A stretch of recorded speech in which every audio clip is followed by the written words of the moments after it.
I run a small business, and my hours are unconventional, to say the least. Often I find myself dropping packages off at the post office in the dead of night. Living in a small town has its quirks, but one of the perks is that our post office is open 24/7. Coming from living in the city, it's hard to even imagine having 24/7 access to a building without supervision. But one night, around 11 p.m., I had a hefty load of packages to drop off. It was one of those nights that just feels quieter than others. The parking lot of the post office was nearly empty when I pulled in. Just one random car sitting off to the side. And that struck me as odd. It wasn't a postal worker's car. They park in designated spots out back. And it wasn't a car that I recognized from around town. In a place as small as ours, you get used to recognizing faces and vehicles. But this one was different. An old, beat-up sedan with a thick layer of grime on the windows, and no license plate. I stepped out of my car, suddenly hyper-aware of how quiet it really was. Normally, I'd at least hear the faint noises of the nearby highway or dogs barking in the distance, something like that. But not tonight. Tonight, it felt like the whole world was holding its breath at once. I grabbed my packages from the trunk and headed inside. The fluorescent lights buzzed faintly overhead as I approached the drop-off area. I glanced around and saw nobody. No late-night postal worker, no other customers. Just me. After scanning and loading the last box into the drop-off bin, I hesitated. I felt so weird about that car outside. And that's when I noticed it. A faint sound, coming from the far corner of the room in the sorting area. It was soft, irregular tapping, like someone drumming their fingers against a desk. "Hello," I called out, my voice sounding too loud in the empty space. Of course, there was no response. But the tapping stopped. I told myself it was some weird sounds from the building or a machine running somewhere. But I hurried out of the building. The parking lot felt even darker than before. There was only one street light, and it cast a long, distorted shadow across the lot. I glanced at that other car again, almost thinking I might see someone inside. But the windows were dirty, and it was so dark. I honestly couldn't tell if someone was in there or not. I almost ran to my car and locked the doors the moment I got inside. As I started the engine, I noticed something weird. There were fresh-looking muddy tire tracks leading away. But there was no mud in the parking lot. It was all just dry asphalt. I didn't know what to think of it, but as I pulled out of the lot, I couldn't resist glancing in the rearview mirror. That car just sat there. It looked so weird. I drove home, trying to shake the strange feeling that clung to me like nasty old cobwebs. By the time I pulled into my driveway, I had almost forgotten about that creepy car. But the night wasn't over. After unloading the car, I decided to take my dog for a quick walk to clear my mind. We live all the way on the edge of town, of course nearby to an old cemetery. It's a pretty peaceful spot during the day, but at night, I can't deny that it gets pretty creepy. As we walked, my dog, who is pretty carefree and friendly, began acting skittish.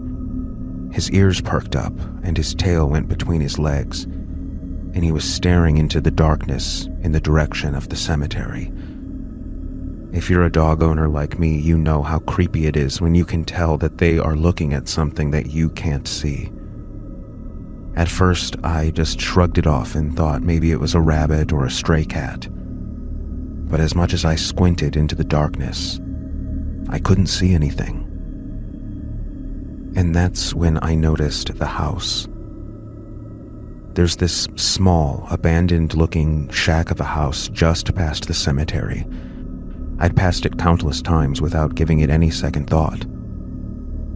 But tonight, for the first time ever, I saw the front door standing wide open. There were no cars in the gravel driveway, no light coming from the inside, no sign of activity at all. The house looked dark and lifeless like it always had, except for that open doorway. I froze.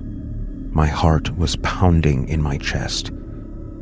Where we lived was remote enough that it wasn't weird to go an entire evening without passing by anybody else. Part of me thought maybe someone was inside, and then I wondered if it could be someone in need of help. I know it was stupid, but I approached the little house.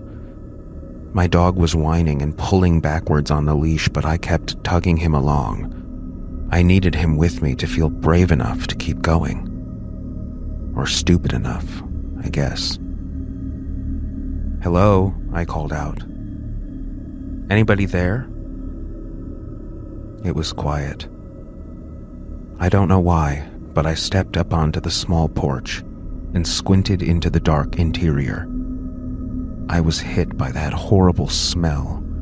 It was musty, almost metallic, and it made my stomach turn. My dog began to growl low in his throat, and he arched his back like a black cat in an old movie. I reached in my pocket for my phone and turned on the flashlight, aiming the beam directly into the small house. It was empty, with the limited furniture that was there covered in white sheets that looked like they hadn't been touched in years. Dust danced throughout the air, which was heavy, almost oppressive. And that's when my eyes came to focus on the muddy footprints leading from the doorway to the house and around a corner. "Hello?" I called again, my voice barely above a whisper. I heard a creaking sound echo from deep inside. It sounded like someone maybe shifting their weight on a floorboard, and that was enough for me. Every instinct in my body screamed at me to leave. I backed away slowly, keeping the flashlight trained in the doorway, just waiting for someone or something to emerge. But I saw only the dark. When my dog and I made it back to the sidewalk, we turned and hurried home. He was practically dragging me along the way, and neither one of us looked back. Not even once. That night, I locked every door and window in the house and slept with the lights on. I told myself I'd call the police in the morning and let them handle it, but when morning came, the house looked normal again. The door was shut. There were no sign of any footprints or anything at all amiss.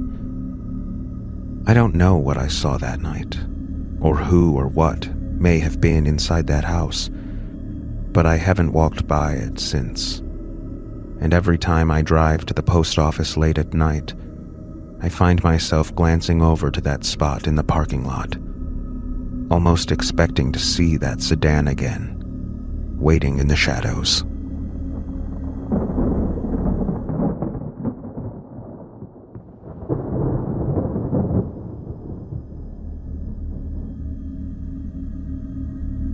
I live in Chicago with my best friend and roommate, Sarah. We're both 24, work typical 9-to-5 jobs, and love a good party as much as the next person. But what happened to us last Halloween was something straight out of a horror movie. It's been almost a year, and I still get chills thinking about it. A few days before Halloween, this strange box showed up at our door. No label, no return address, just a sleek black box with gold accents. It was heavy and felt expensive, for lack of a better word. At first, we thought it was for one of our neighbors, this super fancy couple that lives a few doors down. But the box didn't have any names or unit numbers. It only had our address. We took it inside because, honestly, we were curious. Inside, there was this gorgeous embossed invitation to a Halloween ball. I'm talking next level fancy, thick ivory paper, gold leaf details, and calligraphy that looked like it was handwritten. It invited us to a night of mystery at some mansion on the outskirts of the city. And tucked underneath the invite were these masks, ornate, Venetian-style, full-face masks that looked way too expensive to be part of some regular Halloween thing. Sarah was all in from the moment she saw the masks. She kept saying it was a sign that we should go. Like, how often would we get the chance to attend something like that? I was hesitant. I mean, we didn't even know who sent this. And it didn't feel like it was meant for us. But Sarah convinced me. "Come on, we'll never get to go to something this fancy again," she said. "What's the worst that could happen?" Famous last words, right? So we put on our best dresses and the masks that came with the invite. I had to admit, we looked pretty badass. The location was this massive old mansion way out past the city, and when we arrived, there were tons of people already there. Everyone was dressed to the nines, fancy gowns, tuxes, and masks just as elaborate as ours. But from the moment we walked in, something felt off. No one was really talking. It wasn't like your usual party where people are laughing and mingling. Most people were standing around in small groups, whispering or just staring at each other. It was dead quiet, aside from the soft classical music playing in the background. At first, I thought maybe we were just early or something, but as time went on, the vibe only got weirder. People would glance at us but wouldn't engage, like they were waiting for something. I tried to brush it off, but the uneasiness kept building. After about an hour, I turned to Sarah and whispered, "I think we should go." She nodded, looking more uncomfortable by the minute. We decided to quietly make our exit, but when we got to the front doors, they wouldn't open. I thought maybe we were missing something. Like maybe there was a latch or something keeping the door closed, but no. It was like the doors were locked from the outside. We looked around, thinking there must be another exit, but everywhere we turned, people were standing in groups, just staring at us. Panic started creeping in. We moved to the back of the room, trying to blend in and figure out what the hell was happening. Then it got worse. One by one, the guests started raising their right hands, slowly, almost in sync, like they were following some invisible cue. On their fingers, each person wore the same ring, thick, gold, with some sort of dark stone in the middle. Sarah grabbed my arm, her grip tight, and whispered, "We need to leave now." We pushed our way through the crowd, trying to stay calm, but it felt like every pair of eyes was on us. I could feel my heartbeat in my throat, and Sarah was breathing fast beside me. We tried another door, a side entrance near the kitchen, but it was locked too. The windows were no better, each one bolted shut or sealed somehow. At this point, we didn't care about being subtle. We started running. We darted down a hallway, hoping to find another way out. Every corner we turned seemed to lead us deeper into the house, and behind us we could hear footsteps, not running, but following, calmly, slowly, like they knew we had nowhere to go. Finally, by some miracle, we found a small side door near the back of the house that opened. We practically fell out into the cold night air, sprinting toward the street.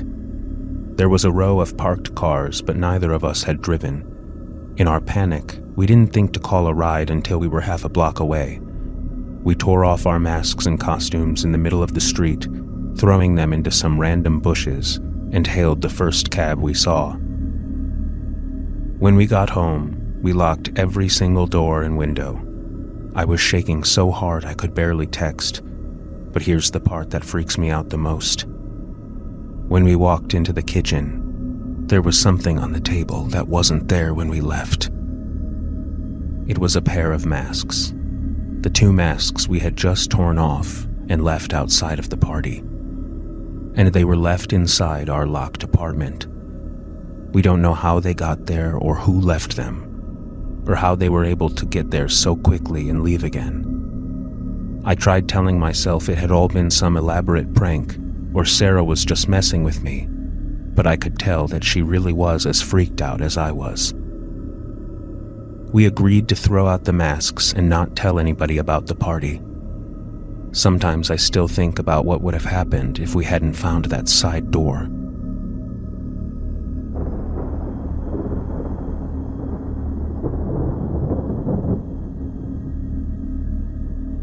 I'm not sure if I'm losing my mind or if something's really going on here, but I have to get it off my chest before I go completely insane. I've tried to convince myself I'm imagining things, but it's gotten to the point where I can no longer ignore it. A little bit of background. I'm a 28-year-old guy who lives alone in a small 2-bedroom house I bought last year. It's definitely not anything fancy. It's a basic house on a quiet street, built in the 70s. When I first moved in, I felt it was a little off, but didn't think anything of it. I've lived in apartments for years, and I was excited to have my own space. Felt so good that I didn't mind the weird cracks in the floorboards or the occasional cold draft. Just assumed that it was the old house settling into itself. And things started out small. I'd hear sounds at night, like soft thuds or what sounded like footsteps. But whenever I get up to check, the house would be completely silent and empty. I told myself it was the house making noises, the old wood, old pipes, things shifting and creaking. But then it started happening more and more often. One night, about 2 months ago, I was sitting on the couch watching TV when I heard it again. Clear footsteps. It wasn't like a floor creaking under the weight of someone walking. It was clear, distinct footsteps, pat, pat, pat, pat, coming from upstairs. I was completely frozen. I live alone. There should not be anyone else in the house. I grabbed a flashlight from the drawer and went upstairs, checking each and every room. But the place was empty. I even checked the attic, just in case someone had somehow gotten up there. But it was empty too. I told myself I was being paranoid, even though I knew something was off. And that night, I locked the doors, double-checked the windows, and went to bed. But I did not sleep well. For the next few weeks, it kept happening. Sometimes it would be in the middle of the night. Other times it would be when I was watching TV in the living room or sitting in the kitchen. But every time I'd look for the source of the noises, I would find nothing. No one. Everything was in its place. And yet I knew I heard them. Footsteps moving around upstairs and always in that same pattern. Pat, pat, pat. Like a person walking slowly and deliberately. And then came the morning I will never forget. I woke up to find something strange. I was lying in my bed, when I noticed what appeared to be mud tracked across the floor by the door. But I knew I hadn't tracked anything inside, and my door had been closed all night. I immediately checked the locks, but they were secure. I checked every window in the house, but there was no sign of anything off. And that kept happening every morning after that. I kept finding muddy footprints by the door. At this point, I started getting seriously freaked out. I still hadn't told anyone personally because I didn't want to sound crazy. But then, I started hearing whispers, like these quiet voices coming from inside my walls. I could never make out exactly what they were saying, but I know it sounds silly. It felt like they were talking about me. Other times I felt I heard a faint knocking at the door, but whenever I'd open it, there would be no one there. There was one night, I was sitting at the dining table, doing some work on my laptop, when I heard the footsteps again. But this time they weren't upstairs. They were coming from the hallway. Slow, measured, pat, pat, pat. I didn't know what to do, so I grabbed a knife from the kitchen and crept toward the hallway, with my heart pounding practically out of my chest. As I stepped into the hall, I saw something that made my blood run cold. At the very end of the hallway, in the dim light from the living room, there was a figure standing there. It was clearly shaped like a person, but it was more like a shadow, something closer to fog or mist. I could clearly see the outline, tall and thin and slightly hunched. I just stood there, frozen in place, staring at it. I hadn't even noticed that the footsteps had stopped. And then, just as quickly as I'd seen it, the shadow vanished. There was no sound, no movement, it was just gone. I called a friend and told them everything. I was a mess, shaking, barely able to talk. They rushed over right away and spent the night with me at my place. I was hoping they would tell me I was losing it, or that it was stress. But that night, my friend heard the footsteps too. They were just as clear as they'd always been. Pat, pat, pat. We went upstairs together, and there was something different in the air. But as usual, when we checked the whole place out, we found nothing. The next morning, my friend had to go, and I was left alone again. I started cleaning up in the living room, just trying to keep myself busy, and I found something under the couch. It was a small old book, like a children's book, something you'd find at an old vintage store. It was dusty with yellow pages, and there was something weird written on the cover. The letters were faded, but I could still read the words. For the lonely one. I opened the book, and the first page was blank, but the second page wasn't. There was another message written on it, in messy handwriting.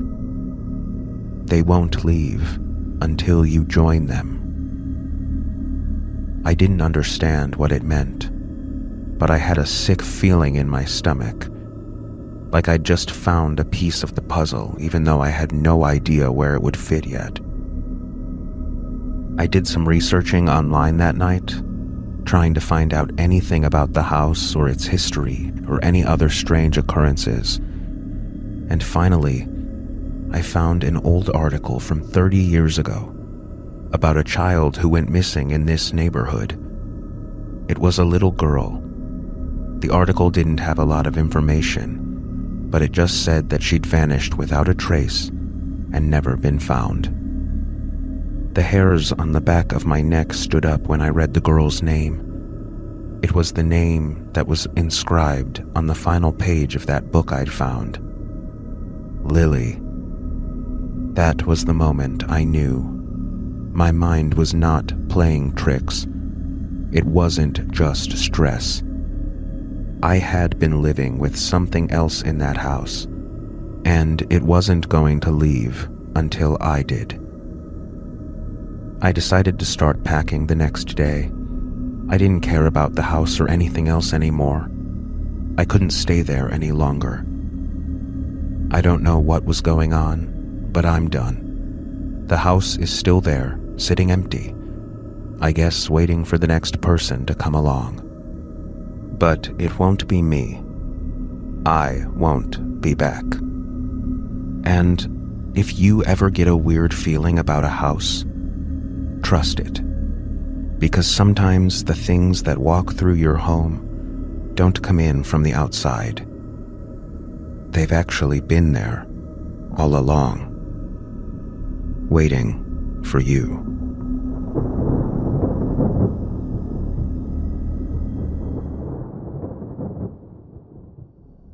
I don't know who to turn to for help anymore. I've told a few friends about what's been happening, but nobody's taken me seriously so far. Honestly, I probably wouldn't believe it either if I wasn't the one experiencing it. Anyway, here's the story. I'm 26, and I live alone in a small one-bedroom apartment in a building that's over 80 years old. I like the neighborhood and the rent is cheap enough, so I was happy to sign the lease when I moved in about a year ago. The first few months were practically perfect. But then, about halfway through the year, I started noticing something odd. When I walked by the bathroom mirror, for a split second, I could have sworn I saw someone else standing beside me.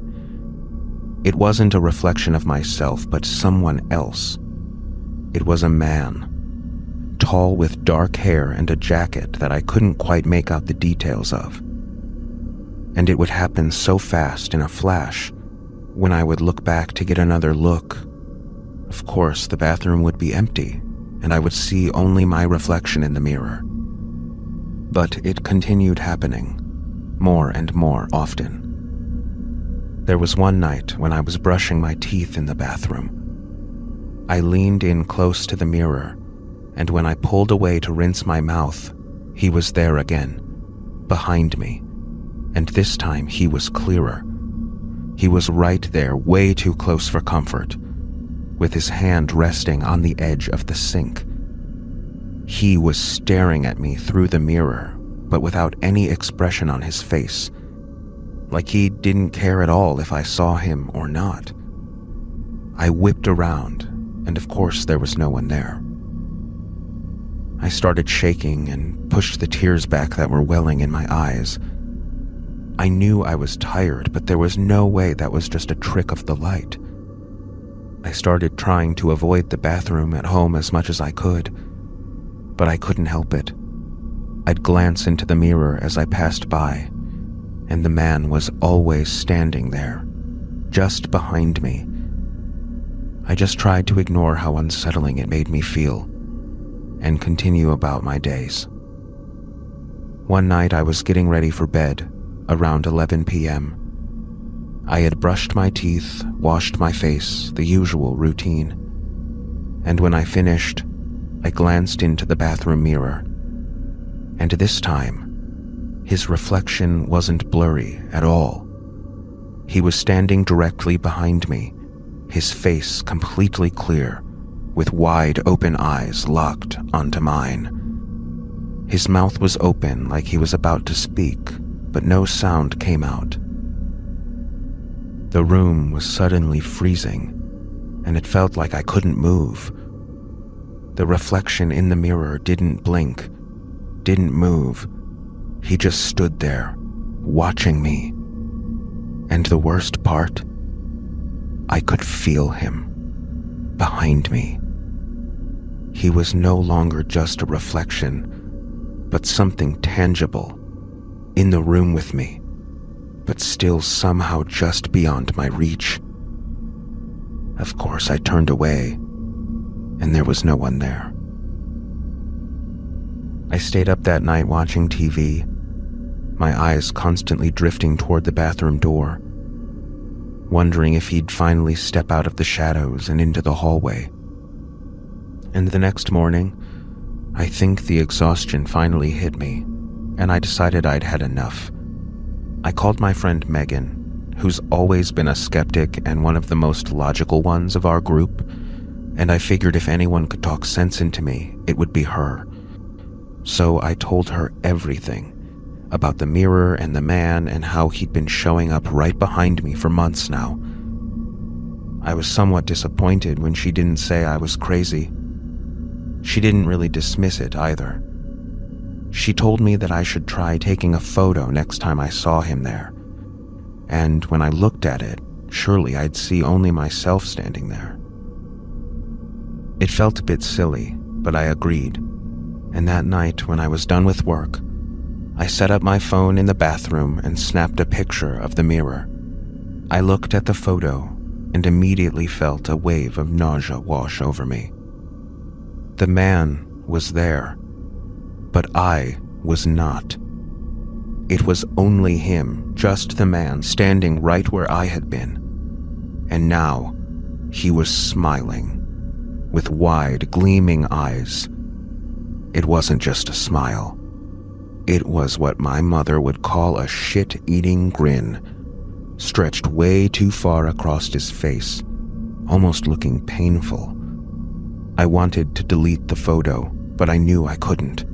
I texted it to Megan and asked her what I should do next. But for some reason, she didn't respond. That night, I woke up around 2 a.m. with a really bad feeling. I glanced over at the bathroom door, which was slightly ajar, even though I knew I had left it closed. And then, for the first time, I saw the reflection of the man standing beside me in the mirror above my bedroom dresser. Without another look, I bolted from my bed and outside of the apartment, and I drove all the way to Megan's place, where I've stayed ever since. I know that man is no longer just a reflection.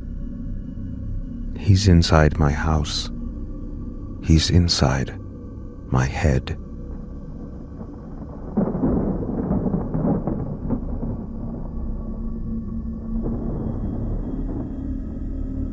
I live in the burbs, close enough to the city but surrounded by enough farmland and open fields to feel like we're in the middle of nowhere. My friends and I had been to this Halloween barn party a few times before. You know the type. Big bonfire, kegs in the corner, cheesy Halloween decorations, and music blasting from someone's truck speakers. But last year, things got weird fast. The barn that held the party sits right next to an old cemetery. It's fenced off with a rusty old gate, and people say some of the graves go back over 100 years. Every time there's a party, someone eventually jokes about sneaking over there after a few drinks. I'd usually roll my eyes at such a thing, but this time, after a couple of beers and a few rounds of tequila shots, it sounded like a good idea. There were 5 of us: me, my roommate Emma, our friend Luke, his girlfriend Tessa, and Ryan, who always played the prankster in our group. Ryan could throw his voice like a ventriloquist and was always pulling little stunts to scare people, especially on Halloween. Anyway, what pushed us to sneak over to the cemetery wasn't just the drinks. It was to ditch this weird guy, Todd, who had been hovering around Emma all night. She told me he had this awkward crush on her and she was beyond creeped out. When Ryan suggested we head to the cemetery, Emma practically jumped at the chance to leave Todd behind. We climbed over the rusty gate and landed in the cemetery. I instantly regretted it, but the buzz was keeping me from bailing. The air felt colder in there, even though the barn was only a few yards away. The wind would pick up every few minutes, rattling the leaves in the trees and making it hard to tell if you were hearing whispers or just the wind. We were goofing around at first, walking between the headstones and making up ridiculous backstories about the people buried there. Tessa kept saying how disrespectful we were being, but she wasn't exactly rushing us to leave. Then we came across something that wasn't old, a freshly dug grave, the dirt still piled up to the side. The sight of it stopped us all in our tracks. "Whoa, that's fresh," Luke said, stumbling a little as he pointed at the mound of dirt. "This person was probably alive like a week ago." "Don't say that," Emma muttered, crossing her arms. She was already on edge, and the grave wasn't helping. We stood there for a minute, just staring at it. I think seeing something so fresh and real in the middle of all that old, forgotten history made it hit differently. You could practically feel the weight of it, someone's entire life, gone just like that. Then, out of nowhere, Emma froze. "Do you guys hear that?" "Hear what?" I asked. "It sounds like a kid, crying." I strained my ears, but I didn't hear anything. I figured maybe the drinks were messing with her, but she looked serious. "Okay, very funny," Ryan said, rolling his eyes. "Emma's already scared, let's not make it worse." But then Luke stopped and cocked his head. "No, I hear it too," he said, and his voice wasn't joking anymore. "But it's not a kid. It sounds more like an old lady." And that's when I heard it. Faint at first, but unmistakable. A soft, distant crying. It sounded like it was drifting in the wind, coming from all directions. Now I was sure they were screwing with me. "All right, come on, Ryan, stop it." But Ryan just laughed, popped open a fresh beer, and chugged half of it in one go. The entire time, that distant crying sound continued. "See," he said, "it can't be me. I'm drinking." "Okay, we should leave," Tessa said, her voice shaking. "This is not fun anymore." We were about to turn back when the crying stopped. Just cut off, like someone hit pause. Then, the most blood-curdling scream I've ever heard ripped through the cemetery. It wasn't human. It was this deep, guttural roar that seemed to come from the ground itself. Every hair on my body stood on end. We bolted without a word, stumbling over gravestones and each other as we scrambled for the exit. I didn't care about anything except getting out of there as fast as possible. We were maybe 50 feet from the gate when Emma screamed. Something was moving, clawing its way out of the open grave we had seen earlier. My heart stopped as this figure emerged, pale hands gripping the edge of the dirt. "Holy shit, it's a zombie!" Luke shouted. Ryan, always impulsive, ran forward and kicked at the figure's hands. It fell back into the grave with a yelp. "Wait!" Emma cried, grabbing Ryan's arm. "It's not a zombie, that's..." We all peered over the edge of the grave, and sure enough, it wasn't some undead horror. It was Todd. The weird guy from the party had followed us to the cemetery. He must have been the one making those crying sounds to freak us out. And then his clumsy ass fell into the damn grave. No one said anything for a second. Then we all burst out laughing, half in relief, half in disbelief that this had all really happened. We left Todd behind and sprinted back to the barn, still freaked out but laughing our asses off. None of us could look at the cemetery the same way after that night. And Emma, she blocked Todd's number the next day.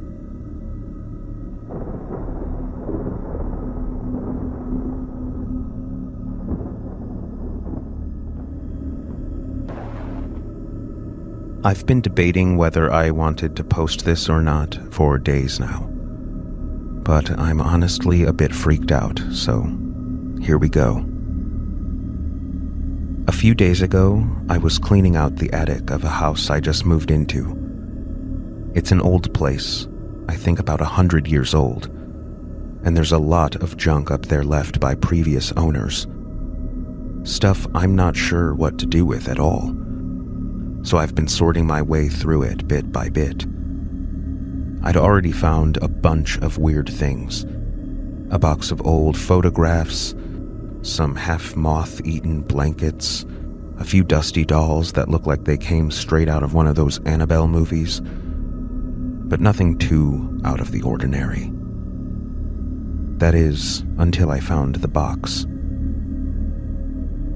It was tucked away in the far corner, behind a bunch of old furniture.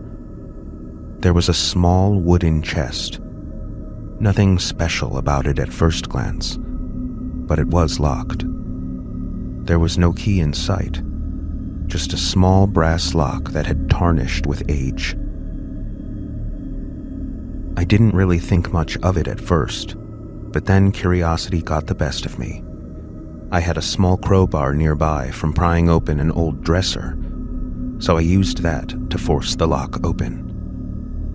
Inside, there were a few odd items: an old leather-bound journal, some brittle newspaper clippings, and, well, what appeared to be a mannequin head. But it wasn't an ordinary mannequin head. It was perfectly human-sized, with skin that was slightly too pale and slightly too smooth, almost a waxy texture. The face was completely blank, with no features at all. Just a smooth, featureless dome. I can't explain it, but even though it didn't have facial features, it felt like it could have really been someone's head. I wanted to look away, but I couldn't. I don't know why. Anyway, eventually I took the journal and newspaper clippings downstairs to look at a little bit later, and left that weird mannequin head up in the attic. But something weird happened later that night. When I was lying in bed, almost asleep, I started to hear footsteps up above me, like someone was walking around in the attic. I told myself it was the house settling, I know, cliché, but the sound was too distinct. It sounded exactly like someone was pacing up there. And then I heard something else. It was a soft scraping noise, like someone dragging their nails across the floor above me. Needless to say, I didn't sleep that night. The next morning, I reluctantly went back up in the attic to check. When I opened the door, I froze. The mannequin head was not sitting where I had left it. I swear to God, the chest was still open right there before me, but it was completely empty. I've been sleeping with the lights on ever since. I need to know if I'm losing my mind or if this thing is real. I don't know what the hell I found up there or why it's doing this, but I have a feeling that it's not done with me yet.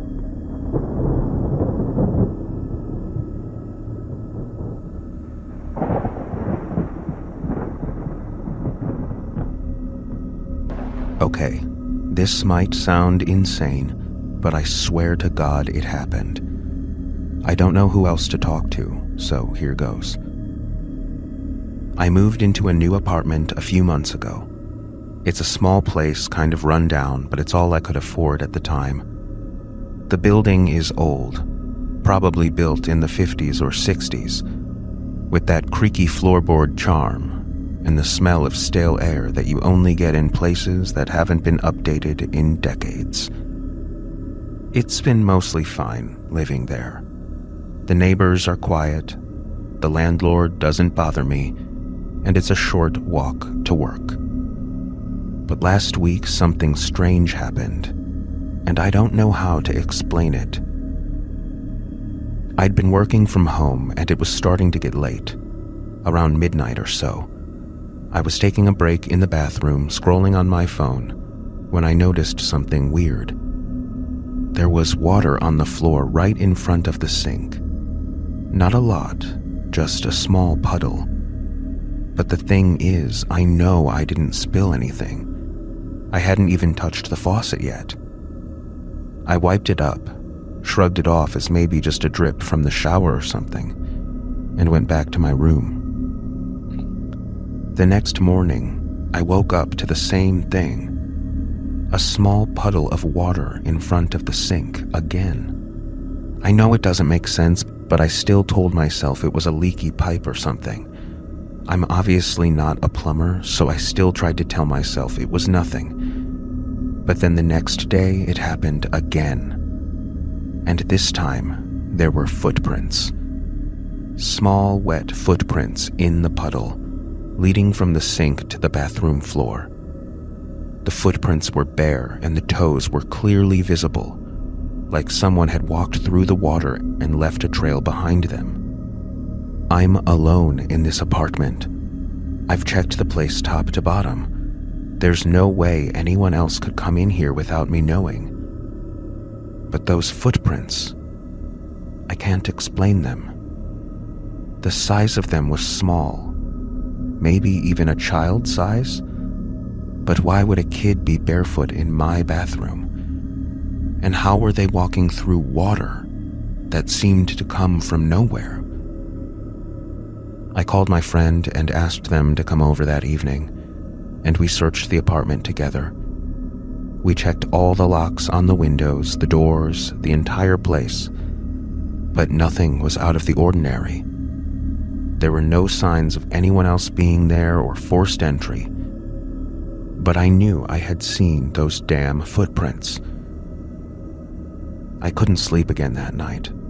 I stayed up sitting on the couch, thinking something might happen, but nothing did. I started to wonder if I was losing my mind from stress or sleep deprivation. And the next morning, I woke up and went straight to the bathroom. The puddle was there. The footprints were there. And this time they were still really fresh, like I had just missed the person walking away only seconds ago. I'm not sure what to do. I can't stop thinking about it. I tried contacting the landlord to have the plumbing checked, because I just don't know where else to start. But of course he's pushing it off as an old building and told me to put a towel down. I even had one of my neighbors come over and look for any sort of hidden leak, but we couldn't find anything. I didn't want to post this at first, but some people asked about the bathroom layout. There's no way someone could come in through a window or anything. The window faces an alley and it is locked tight. Also, the footprints don't look like they were made by someone walking into the bathroom. It looks like they were walking out of the bathroom, leaving the room, and heading toward the door. I don't know who or what is leaving these footprints, but I know I'm not alone in my home anymore. I'll keep updating if anything else happens, but I don't know how much longer I can handle this.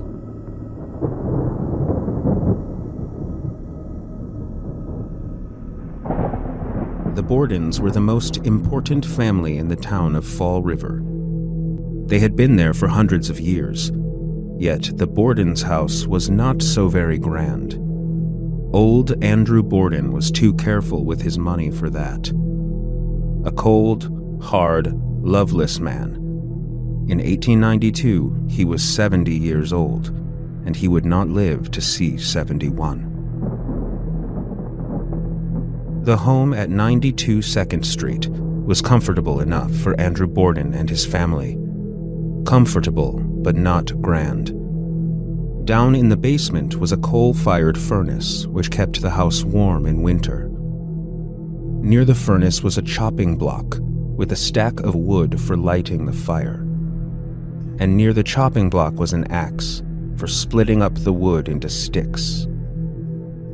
The home contained 4 women: Andrew's daughters, Emma and Lizzie, their stepmother, Abby Borden, and the maidservant, Bridget. In 1892, Mrs. Abby Borden was 63 years old, and she would not live to see 64. Abby never managed to take the place of Emma and Lizzie's mother in the hearts of the 2 young women. Number 92 2nd Street was not a happy home.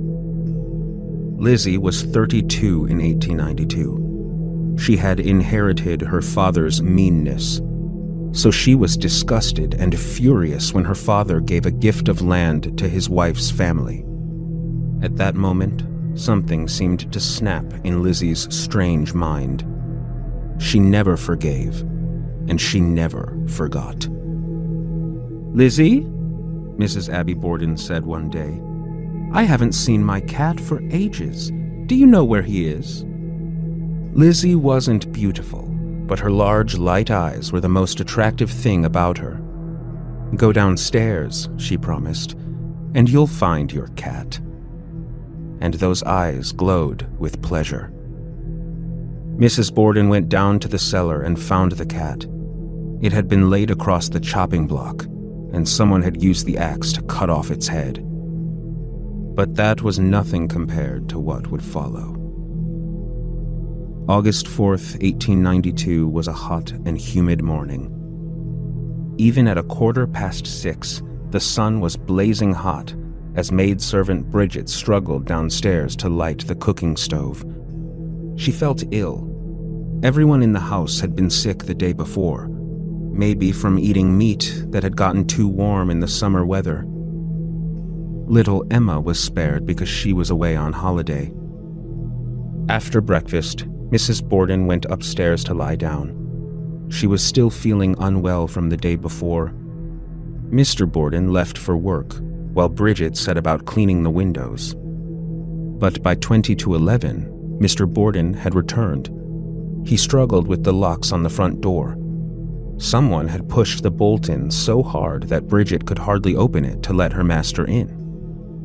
Lizzie stood at the top of the stairs, laughing to herself. "Where's your mother?" Mr. Borden asked as he strode in. "She had a message to go and visit someone who's sick." "Who?" her father asked. "I don't know, Father." "Well, they can't be sicker than me," the old man snapped. "I still feel weak from yesterday. I think I'll lie down in the sitting room." Lizzie smiled. It was now 2 minutes to 11. Bridget went back to washing windows as Lizzie set up an ironing board and started ironing handkerchiefs. "Excuse me, Miss Lizzie, but I feel sick again," the girl groaned. "If you don't mind, I'll just lie down." The maidservant climbed up to her bedroom in the attic. The city hall clock struck 11 as Bridget lay down on her bed. Only 10 minutes later, she heard Lizzie cry out, "Bridget! Bridget, come downstairs!" Bridget struggled from her bed. "What's wrong, Miss Lizzie?" "Come down quickly," Lizzie shouted. "Father's dead. Somebody's come inside and killed him." Bridget went to the sitting room to look, but Lizzie stopped her. "No! Don't go in there! Go and get a doctor! Run!" But Bridget couldn't find the local doctor. She left a message with the doctor's wife and hurried back to number 92 2nd Street. "How could this happen?" the girl groaned. "Where were you, Miss Lizzie?" "In the garden," Lizzie Borden sighed. "When I came back, the door was open wide." A neighbor, Mrs. Churchill, saw the frantic women and came over to find out what was wrong. She opened the door to the sitting room where Andrew Borden had gone to rest. His feet were on the floor, his head resting on the arm. But it was a head that no one would have recognized. There were 11 cuts between his nose and ear. One blow had sliced his eye in half, and another had almost cut his nose clean off. Blood covered the walls, the floor, and the sofa. But Andrew Borden hadn't moved. His killer had slaughtered him as he slept. Mrs. Churchill backed out of the room. "Where were you when this happened?" she gasped. "I was in the barn," Lizzie murmured. "Your poor mother. Where is she?" Lizzie shrugged, helpless. "She went to visit a sick friend. I don't know who." Mrs. Churchill took charge. She sent messages for the doctor and the police. By 11:30, she returned to the house of death on 2nd Street. "If only we could find your mother, Lizzie," she said. "Maybe we should send a message to her friend, Mrs. Whitehead." "No," Lizzie answered sharply. "I'm sure I just heard her come in the front and go up to her room. Bridget, go and see." But Bridget wouldn't go alone. "I'll go with you," Mrs. Churchill offered. The two set up the front stairs. They didn't need to climb quite to the top. The bedroom door was open. Bridget stopped. Behind the bed, half hidden, lay Abby Borden's body. Mrs. Churchill pushed past the rigid maidservant and looked at the gruesome sight. 19 blows had rained down on the back of her head, and one had chopped deep into her neck. But the blood had started to dry and turn dark. In that hot house, which was home to such cold people, Lizzie Borden stayed cooler than ice. As her parents' corpses lay in their blood-stained rooms, she said calmly, "I think I'd prefer them to be buried by Undertaker Winwood." The public believed in Lizzie's innocence at first. After all, she was a Borden, a lady from the finest family in Fall River. She ran a $5,000 ad in the paper for the arrest and conviction of the person responsible, which would be around $200,000 today. The public was forced to live in terror that a madman with an axe was on the loose. That same Friday, the Fall River police found a new, amazing fact. The day before the murders, Lizzie Borden had been to a local chemist shop where she tried to buy some deadly poison. On Saturday, the funeral was held for Abby and Andrew Borden. On Sunday, Lizzie was found trying to burn an old dress. "Why are you doing that?" a friend asked. "It's covered in paint," Lizzie said. "But it looks so suspicious burning old clothes. The police will say you're trying to hide bloodstains." "Ah," Lizzie gasped. "I didn't think of that. I only wish you'd stopped me sooner." But mean Lizzie Borden had burned a dress that was only 10 weeks old, something unheard of in the penny-pinching Borden house. And 1 week later, the Fall River police arrested Lizzie Borden for the murders. Lizzie's theory was that her father had not been a popular man, and surely there were plenty of men and women who wanted to see him dead. She suggested that the killer had slipped poison into the Borden's milk that Wednesday morning, but it was only enough to make them sick, not take their lives. So the following morning, the killer returned to finish the job. Mrs. Borden received a note requesting that she visit a sick friend and left for the day while Lizzie went out to the barn. Meanwhile, an ill Mr. Borden came home early and laid down to take a nap. Bridget, the maid, was sick as well, and at some point rushed out of the house through the back door to vomit, leaving the door open for a few moments. That was when the killer snuck inside, and with one of the axes from the Borden cellar, hacked Andrew Borden to death. When Lizzie suddenly returned from the barn, the killer was forced to hide. This is when Lizzie discovered the body of her father and asked Mrs. Churchill to fetch the police. Now, Mrs. Borden returned from visiting her friend, and the killer followed her upstairs to take her life with the same axe. This person then escaped through the front door while police entered through the back. The trouble is, experts were certain that Mrs. Borden had died before Mr. Borden, which explains why the blood was already dry. There was no indication that Mrs. Borden had ever left the house that day, and likewise, no sign whatsoever that Lizzie had gone into the barn. The policeman that entered the barn first swore that the floor was thick with dust, and there was not a single scuff or footprint in sight. The trial was almost a year later, and in the middle of another heat wave. Inside the courtroom, which was over 100 degrees, the lawyer had placed 2 items on the table, covered in tissue paper. He removed the first, one of Lizzie's dresses, and the tissue fell away from the second box.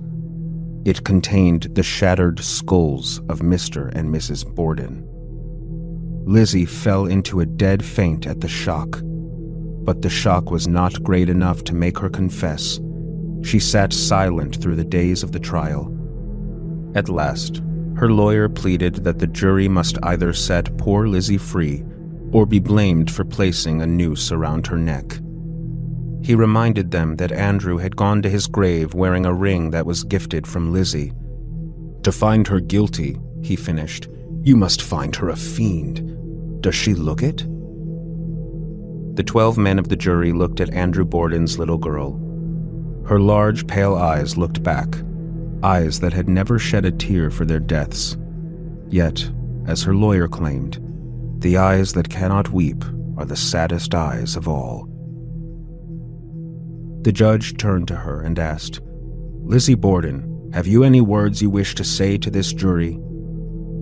She rose slowly to her feet, bowed before the judge, and looked straight at the 12 men. "I am innocent. I leave it to my counsel to speak for me."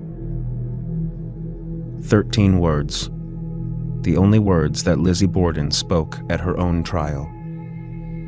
The jury voted. The clerk of the court asked, "Gentlemen of the jury, have you reached your verdict?" "We have." "What do you say?" "Not guilty." A huge cheer swept the courtroom. Lizzie sat back in her seat and at last managed a tear, in sheer relief that her neck had been saved. So what if the killer was a member of the household, but it wasn't Lizzie? One scholar suggests that Bridget, the maid, had had enough of the Bordens, mean and thoughtless people who demanded the hardest labor even on the hottest days of the year. So she tried to poison them, including taking some herself, but it didn't work. So the following day, in the midst of her chores, she took an axe from the cellar and crept up to Mrs. Borden's room. The woman was kneeling on the floor over a large piece of embroidery.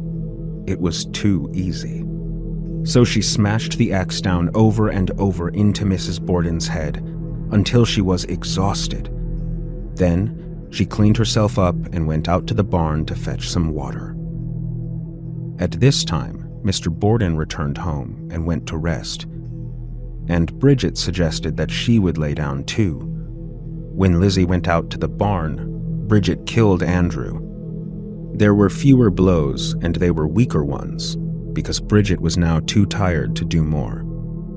When Lizzie discovered the body, Bridget suggested that she could be blamed, and they agreed on the story that Mrs. Borden had left the house. And of course, Bridget refused to go up to Mrs. Borden's bedroom alone because she knew what she would find there. But some say that Lizzie got away with murder. And the truth was, many people knew that she hated her father and stepmother. So she waited until her sister had gone on holiday. Then, on that fateful Tuesday, she tried to buy poison to get rid of them.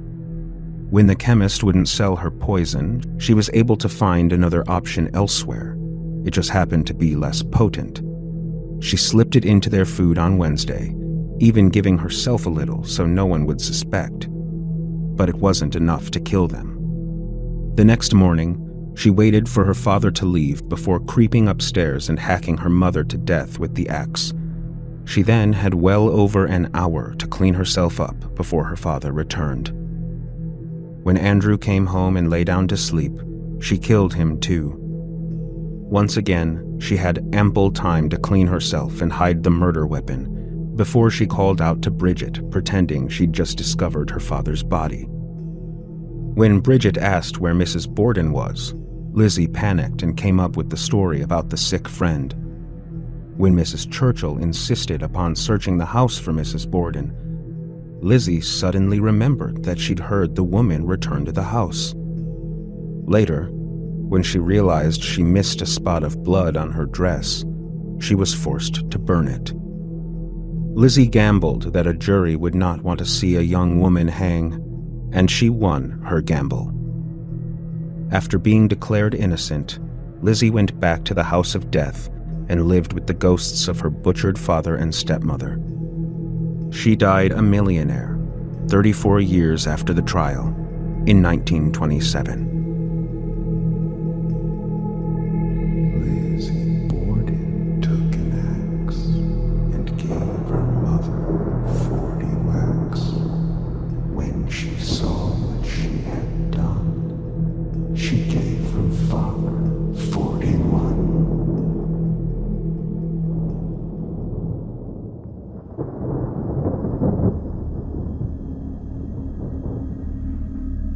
Today was my first time voting in a big city. I moved here last month, and while there's been a lot to adjust to, I'd been looking forward to casting my vote. There's an energy about a place like this, an unspoken pulse running through the streets, and I thought I'd finally get to be a part of it. I'd planned every detail, the bus schedule, the route to the polling station, even where to grab a coffee afterwards. The street was strangely empty, even for the early hour. The usual hum of the city was dampened. I stood waiting for the bus for what felt like ages, when I heard an engine rumbling down the street. It was a van, an old gray utility van, the kind with windows covered in paint-splattered panels and dents along the side, slowed to a stop right in front of me. There was a sign taped to the passenger door, "Free shuttle to polls." The driver leaned out the window, fixing his gaze on me. His face was eager. He smiled, but his eyes were blank, expressionless. Something inside me told to stay put and just keep waiting for the bus. But I could feel him staring at me, waiting for me to climb in. And it took everything in me to force a polite but firm shake of my head no. For a moment, he just sat there, the engine idling. I couldn't look away. Finally, he gave a slight nod, his mouth stretching into a thin, tight smile, and he drove off down the street. As he disappeared around the corner, I exhaled, realizing I'd been holding my breath. As I stood there, I began to wonder if I had just turned down an easy ride to the polls. A young guy joined me at the bus stop, rummaging through his wallet as he walked up. He looked up and we made eye contact, and I saw he was holding a voter registration card. I felt a small bit of comfort from the presence of another person. A few minutes passed and the low rumble of that engine returned. The same gray van rounded the corner and pulled up once more. The sign was still hanging in the window, flapping slightly in the breeze, and the driver didn't say a word. He just rolled down the window and stared at us, his eyes unblinking, looking at me first and then shifting his eyes to the guy next to me. We both just sat there at the bus stop, unsure what to do. I was hoping he'd stay and wait for the bus with me, but the young man stood up from the bench and looked at me as if he expected me to get up too and join him in getting into the van. I just shook my head no and smiled, and he waved, opened the van door and got inside. The van pulled away, the driver's eyes meeting mine one last time in the side mirror before they disappeared down the street. The minutes were dragging by.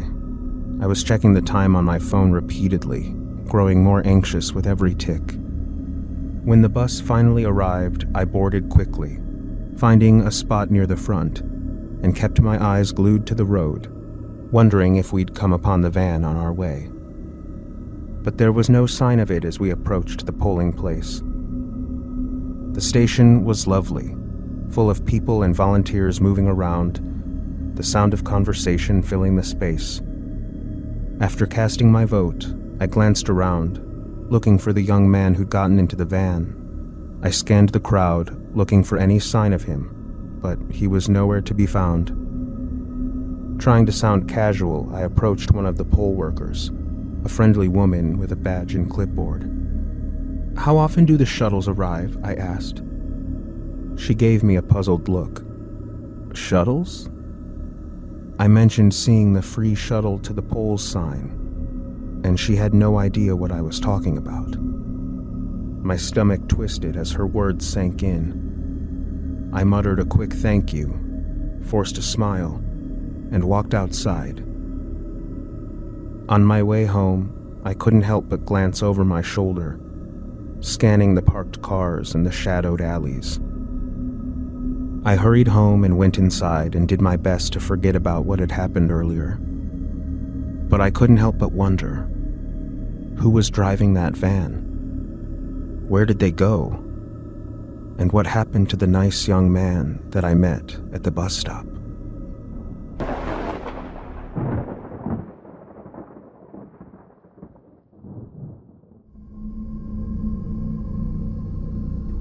This year, casting my vote felt more like a mission than a right. My husband and I have had our political disagreements for a while now, but I always went along with his views, or at least let him think I did. He's one of those we're in this together types, who treats everything like a team decision, and for the longest time it was easier to just nod along than to deal with the fallout. But this election was different.